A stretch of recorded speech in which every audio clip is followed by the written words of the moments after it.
When your stepdaughter tells you she's dying, the last thing you expect is to be caught in an elaborate lie.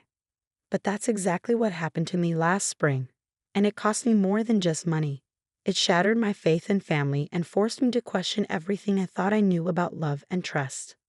I'm Catherine Walsh, 52, married to Tom for the past 15 years. His daughter Ashley was 12 when we first met, and I'd spent years trying to be the perfect stepmother, supportive but not pushy, loving but respectful of boundaries. Now, at 27, Ashley had grown into a beautiful young woman with her father's charm and her late mother's delicate features. The day everything changed, I was in my home office reviewing client files for my real estate business when Ashley called, crying so hard I could barely understand her. "Can you come to the hospital?" she managed between sobs. "Please don't tell Dad yet. I need you." I'd never heard her sound so vulnerable. Despite our generally good relationship, Ashley usually went to her father first with any problems. This was different. An hour later, I sat in a sterile consultation room at Northwestern Memorial Hospital, holding Ashley's trembling hands as she told me the news that would set everything in motion. "It's stage 4 pancreatic cancer," she whispered, tears streaming down her face. "They're giving me 6 months, maybe less." My world tilted on its axis. Ashley was young, healthy, had her whole life ahead of her. She'd just gotten engaged to James, her boyfriend of 2 years, and they were planning a small wedding for next year. "Oh, sweetheart," I pulled her into my arms, my own tears falling now. "We'll get other opinions, the best doctors, experimental treatments, whatever it takes." She shook her head against my shoulder. "I don't want to spend my last months in hospitals. I want to marry James. I want one perfect day before." She couldn't finish the sentence. "Of course," I said immediately. "We'll move the wedding up. Whatever you need." But I wanted to be special. Ashley looked up at me, her green eyes swimming with tears. "The wedding I've always dreamed of. At the Peninsula Hotel, with the crystal ballroom and the garden terrace." "I know it's expensive. Don't worry about the money," I heard myself say. "I'll take care of everything." The Peninsula Hotel was one of Chicago's most exclusive venues, with a 2-year waiting list for weddings.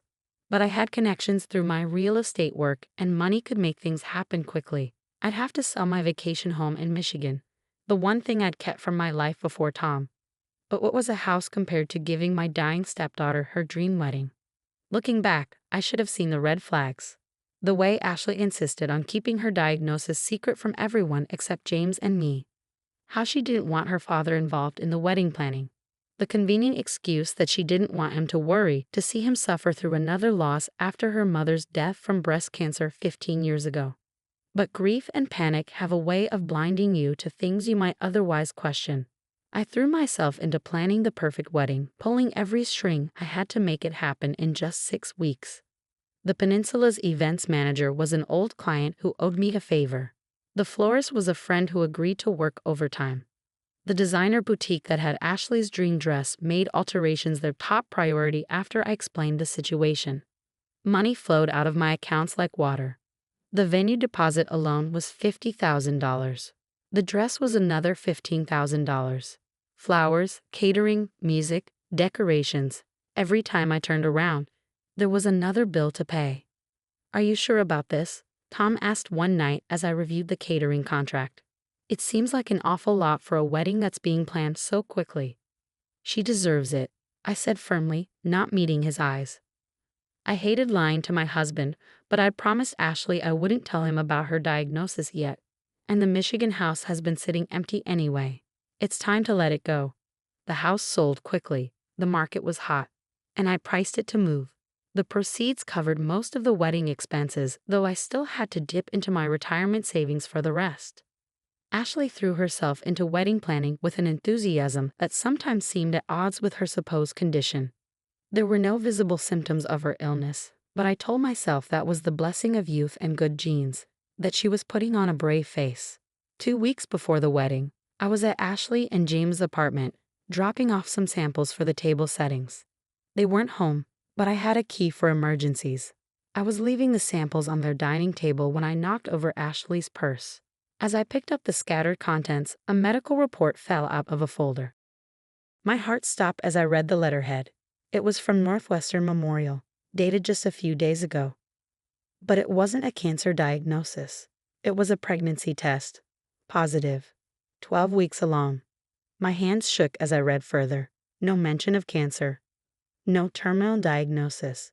Just a routine prenatal checkup report showing a healthy mother and a healthy baby. The front door opened before I could process what I was seeing. Ashley walked in, stopped dead when she saw me holding the report. "I can explain," she said quickly, but her face told me everything I needed to know. There was no cancer. There never had been. I sank into a chair, the report crumpling in my grip. "Why?" was all I could manage to say. Ashley's face crumpled, but I couldn't tell if the tears were genuine or just another performance. "James's parents are super religious," she said, her voice small. "They would never accept a pregnant bride. We needed the wedding to happen quickly, before I started showing. And we couldn't afford the kind of wedding they'd expect from their only son." The room spun as the magnitude of her deception hit me. I'd sold my beloved lake house, the last connection to my late parents, the place where I'd spent every summer of my childhood. I drained my retirement account, all for a lie. "Does James know?" I asked, though I already knew the answer. He had to be part of it. No one could fake that level of concerned devotion I'd seen from him these past weeks. Ashley nodded, unable to meet my eyes. "It was his idea to say it was cancer. He knew about your lake house, knew you'd do anything if he thought I was dying." The calculation in those words made me physically ill. They targeted my deepest fears, my love for my stepdaughter, my memories of her mother's death, all to fund their perfect wedding. But the worst was yet to come, because what Ashley said next would reveal an even darker side to their deception, one that would shake our family to its very core. "You don't understand," Ashley said, her voice taking on a desperate edge. "James isn't just worried about his parents finding out about the baby. He needs this wedding to happen now because of the inheritance." I stared at her, still clutching the medical report. "What inheritance?" "His grandfather's trust fund. James stands to inherit $5 million. But there's a catch. He has to be married in a socially appropriate manner before he turns 30. That means a big wedding, at a prestigious venue, with all the right people attending. If he doesn't meet the requirements, the money goes to his cousin instead." The pieces started falling into place. "And when does he turn 30? "Next month," Ashley whispered, "right after the wedding." My mind raced back through everything I knew about James. The prestigious law firm job he just left to start his own practice. The expensive clothes and watches he somehow afforded on a starter lawyer's salary. The way he'd encourage Ashley to dream bigger for the wedding, knowing I would pay for it all. "So this was never about the baby," I said slowly. "You used my love for you, made me think you were dying. Also, James could get his hands on his trust fund." Ashley's face hardened slightly. "We're going to pay you back with interest. As soon as James gets the inheritance. Do you hear yourself?" I cut her off. "You faked having cancer, Ashley. Cancer. Do you have any idea how many families would give everything they have for their loved ones to not have that diagnosis? How many people are actually fighting for their lives right now?" She had the grace to look ashamed, but only briefly. "What's done is done. The wedding's in 2 weeks. Everything's paid for. You can't back out now. Watch me." I stood up, gathering the scattered contents of her purse. "I'm telling your father everything. If you do that," Ashley's voice turned cold, "I'll tell him about the affair." I froze. "What affair?" "The one you're having with Michael Bennett, Dad's best friend. I saw you having lunch with him last month at the Four Seasons. Very cozy." I almost laughed. "Michael Bennett is my real estate attorney. We were discussing the sale of my lake house. The one I sold to pay for your fake dream wedding. I have the billing records to prove it." "But Dad doesn't know that," Ashley countered. "And Michael's wife just left him. How do you think it would look? The secret meetings, the large bank transfers, the emotional distraction you've been showing lately." I sat back down, suddenly understanding the full scope of her manipulation. She'd planned this, created a backup story to keep me quiet if I ever discovered the truth. "When did you become this person?" I asked quietly. "What happened to the sweet girl who used to help me bake cookies for the homeless shelter? Who cried when she found injured birds in the garden?" Something flickered in her eyes. Regret, maybe, or just annoyance at being confronted with who she used to be. But before she could respond, we heard keys in the door again. James was home. He took in the scene, me with the medical report, Ashley's defensive posture, and his handsome face went blank. Not surprised, not angry. Just calculated. I see we're having a family discussion, he said smoothly, setting down his briefcase. Perhaps we should all talk this through calmly. There's nothing to discuss, I said, standing up again. The wedding's off. I'm calling the vendors tomorrow. James's smile didn't waver. That would be unwise, Catherine. You see, Ashley isn't the only one who's been watching and gathering information. He walked to his briefcase, pulled out a folder. Your real estate license is up for renewal next month. It would be a shame if the board received evidence of certain irregularities in your recent transactions. What irregularities? The lake house sale, for instance, sold well below market value, with some very creative accounting to avoid certain taxes. I'm sure there's a reasonable explanation, but investigations can be so time-consuming and damaging to one's reputation. My blood ran cold. He'd been planning this too, documenting everything I'd done to quickly sell my house and fund their wedding. Actions that, taken out of context and twisted the right way, could indeed look suspicious. You're blackmailing me, I said flatly. We prefer to think of it as protecting everyone's interests, James replied. The wedding happens as planned. 2 weeks later, I receive my inheritance. We then buy you a new lake house. Larger, better location. Everyone wins. I looked between them, my stepdaughter and her fiancé, both watching me with a mixture of threat and false sympathy. In that moment, I saw them clearly for the first time. They were perfect for each other, but not in the way I'd originally thought. Okay, I said quietly. You win. The wedding goes forward. They both relaxed slightly, James's smile turning triumphant. I knew you'd see reason. But, I held up my hand, I have one condition. We tell your parents everything, James. Tonight. All of it. The baby, the trust fund requirements, everything. If they still want this wedding to happen, fine. But no more lies. Absolutely not, James snapped, his smooth facade cracking. My parents are coming to dinner at my house tonight. I finished for him. Ashley told me yesterday they'd accepted the invitation, so either you tell them or I will. They tried to argue, to threaten, to negotiate, but I stood firm. Either the truth came out on their terms or on mine. That night, over a dinner I could barely eat, James and Ashley confessed everything to his shocked parents. The pregnancy, the trust fund manipulation, the fake cancer diagnosis. What happened next surprised us all. James's father, a stern federal judge I'd only met twice, listened to the whole story in silence. Then he started to laugh. Did you really think we didn't know about the pregnancy? He asked his son. Your mother volunteers at that hospital. She saw Ashley's name on the patient list weeks ago. James went pale.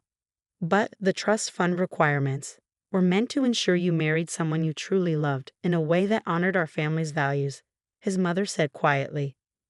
Not to force you into an elaborate deception that hurt everyone around you. The money was never real, his father continued.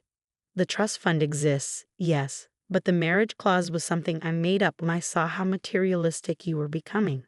I wanted to see what you would do, if you would choose love and honesty, or if you would scheme your way to what you wanted. The silence that followed was deafening. James looked like he'd been hit by a truck. Ashley was crying, but this time I thought the tears might actually be real. The wedding is canceled, I said into the silence. I'm calling everyone tomorrow. No one argued. The next few weeks were a blur of cancellations, refunds, and difficult conversations. I told Tom everything, showing him the evidence of Ashley's deception. He was devastated, not just by her lies, but by how calculated and cruel she'd been. Some vendors took pity on us and refunded their deposits. Others kept them, understandably. I lost about 60% of what I'd spent, including the lake house. But somehow, that didn't hurt as much as losing my faith in the daughter I thought I'd raised. Ashley and James broke up 2 months later. Without the prospect of millions, their perfect partnership crumbled. She moved back home, humbled and genuinely remorseful for the first time. I don't expect you to forgive me, she said one night, finding me in the kitchen after everyone else had gone to bed. But I want you to know that losing your respect hurts more than losing the wedding, the money, even James. I looked at her, really looked at her.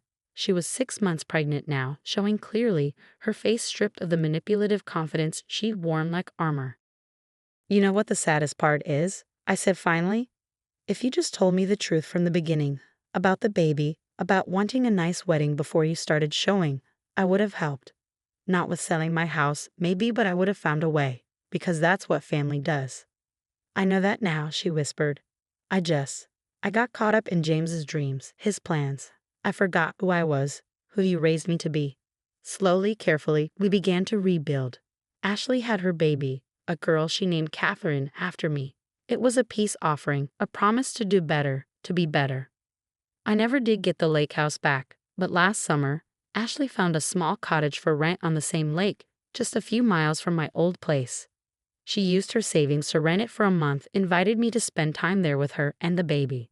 It's not the same, I know, she said as we sat on the deck, watching the sunset over the water. But maybe we can make new memories here. Better ones, built on truth this time. I looked at my granddaughter, sleeping peacefully in her carrier, and felt something heal inside me. Not everything, some broken trust can never be fully repaired, but enough to move forward, to find a new kind of relationship with my stepdaughter. People often ask me if I regret not exposing Ashley and James more publicly, not making them face bigger consequences for their deception. But the truth is, they are facing consequences. James lost not just his inheritance but his family's respect. Ashley lost her dream wedding, her perfect fiancé, and had to rebuild her life as a single mother. And me? I lost a house but gained wisdom. I learned that sometimes the people we love most can hurt us deepest. But that doesn't mean we stop loving them. We just love them differently, more carefully, with clearer eyes and stronger boundaries. Last week, I received a letter from James's mother. Inside was a check for half of what I'd spent on the wedding. "This doesn't make it right," she wrote, "but it's a start. Thank you for having the courage to tell us the truth.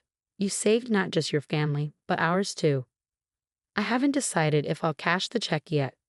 Part of me wants to use it as a down payment on a new lake house. But another part thinks maybe it's better to let go of the past entirely, to build something new instead of trying to recreate what was lost.